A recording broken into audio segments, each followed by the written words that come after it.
of racial terror against Black Americans by fighting for awareness and atonement. It was not a secret.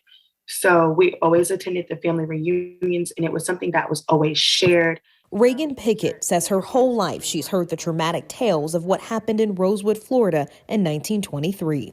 The town's Black residents under siege by an angry white mob after a white woman said she was assaulted by a Black man.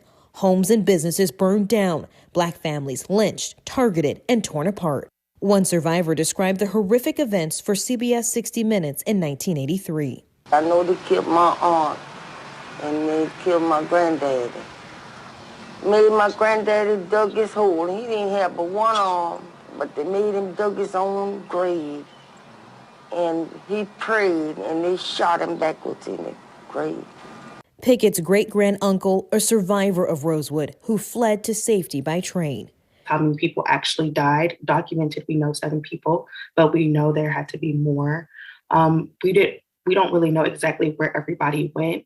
Old newspaper articles speak of Negro homes raided and burned down, those hiding in the woods fleeing the deadly white mob, calling the lynchings and terrorization of the Black residents a, quote, clash between whites and Blacks, followed by a special grand jury failing to return indictments. Florida State University professor Maxine Jones calls it an intentional whitewashing of history to hide the horrors of Rosewood.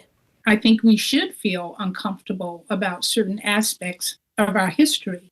But this is our history.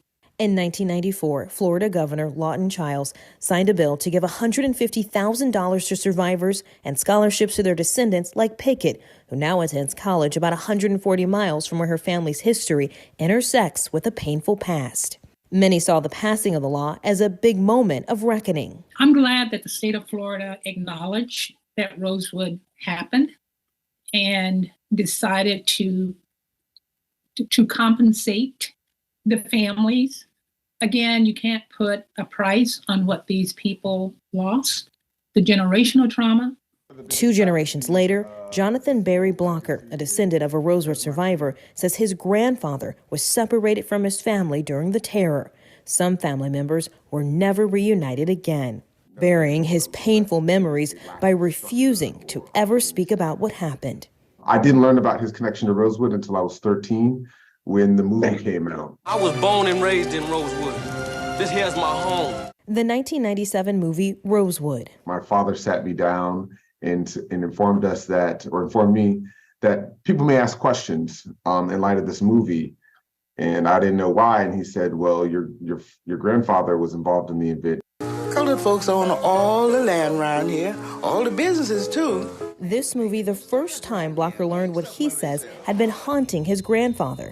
It wasn't a full recounting of events, but the gist was someone lied, someone destroyed a whole community of lives, someone actually caused people to lose lives violently and suffer violence.